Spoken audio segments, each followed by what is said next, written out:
Kumusta mga brad? Pinaka-common nga po na motor na makikita natin sa kalsada, Honda Click, Honda PCX, Honda Beat, Yamaha Aerox, Yamaha NMAX, at yung mga nagtutula kasi natirikan ng motor. Hulaan nyo na lang kung anong mga motor yon. Bastos. Pero alam nyo ba, meron nga po isang motor or adventure scooter na galing Italia na nandito na nga po sa Pilipinas. Ito motor nga po na ito, talagang maganda siya.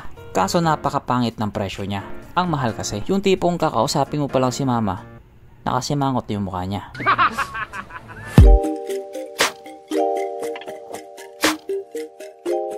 Pero syempre, bago tayo magpatuloy, kung bago ka pa lamang napadpad dito sa aking walang kwentang channel, huwag ka na mag-subscribe.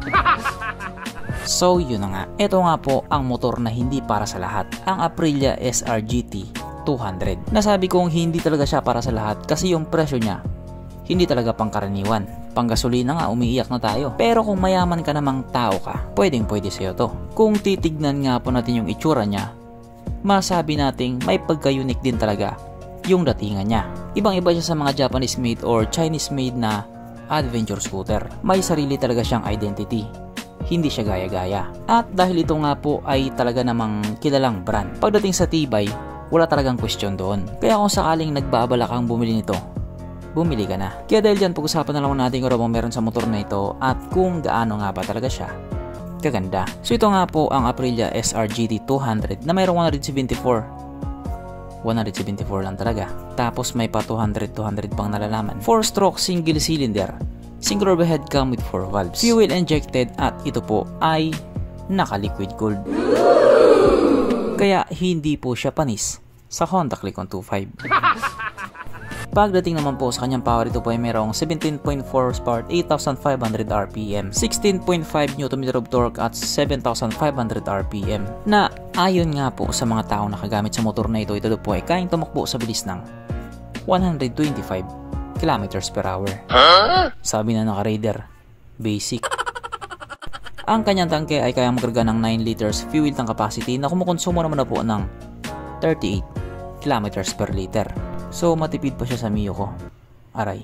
Ang sukat ng kanyang gulong 110/80/14 sa harap at 130/70/40 naman sa likuran. Pagdating naman po sa kanyang braking system, ito po ay naka-disc brake sa harap at disc brake din po sa likuran, at meron din po itong ABS. Ang kanyang seat ay mitaas na 799mm at 175mm naman ang kanyang ground clearance. So medyo maganda rin talaga pong off-road itong motor na ito. Bukod kasi sa mataas yung ground clearance niya, naka dual sport din po yung gulong niya. At ang motor nga po na ito ay may kabuuang bigat na 144 kg. So para nga po sa isang 200cc kuno na 174 lang naman, medyo may kabigatan din siya. Mapunta naman po tayo sa iba pa niyang mga features. So ang ilaw nga po sa motor na ito, naka full LED na po. Kung titignan nga po natin yung ilaw niya, ibang iba din talaga kasi nga gawang Italia. Ang kanyang gauge panel, ito nga po ay naka full digital, at syempre ito nga din po ay naka naked handlebar na mas lalo nga pong nagpapogi sa kanya. At nilagyan din po nila ito ng SSS or start and stop system, na kapag nakahinto ka nga po sa isang traffic light at hindi mo pinihit yung silinyador sa loob ng 3 or 5 segundo, kusa nga pong mamamatay ang makina sa motor mo. At pihitin mo lamang din siya pabalik, kusa na rin siya andar. At syempre hindi nga din po mawawala sa motor na ito ang kanyang USB charging port, na para kahit saan ka nga po magpunta, hindi ka na mangangamba na baka malubat yung cellphone mo ay kasi nga manonood ka pa ng Pornhub.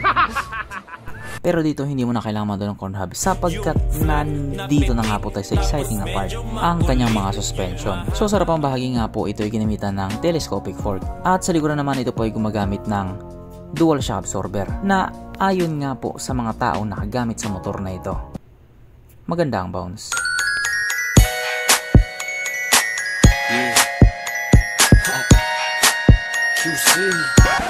Syempre, meron pang isa.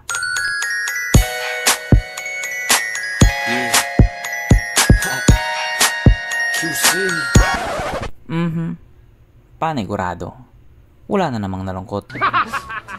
At dahil wala nga pong nalungkot, alamin na po natin kung present nga ba sa motor na ito yung tatlong pinaka-importanting features. So, una na nga po dito ang kanyang lagayan ng istalyon, at good news mga brad, meron siyang ganun. Meron siyang lagayan ng istalyon. Kaso lang, wala po siyang sabitan ng pulutan.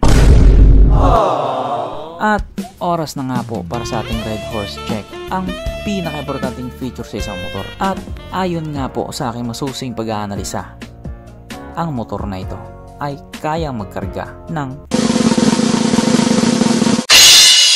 isang kahong Red Horse at kasya pa isang kahon sa kanyang under seat compartment.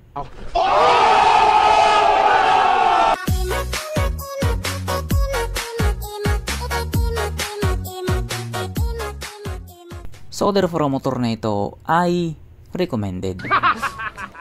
At ito na nga po ang hahadlang sa pangarap nyo. Sapagkat ito nga po ay nagkakalaga ng 248 to 258 to 268,000 pesos. O diba? Okay na sana ang lahat. Nilagyan pa kasi nila ng presyo. Madami tuloy yung nasaktan. Pero katulad nga po na sinabi ko kanina, kung marami ka naman pera, hindi ka apektado. Bumili ka na. So hanggang dito na lang muna mga brad. Kung may gustong sabihin or gustong idagdag doon sa mga sinabi ko, mag-comment ka na lamang sa baba. Okay, bye.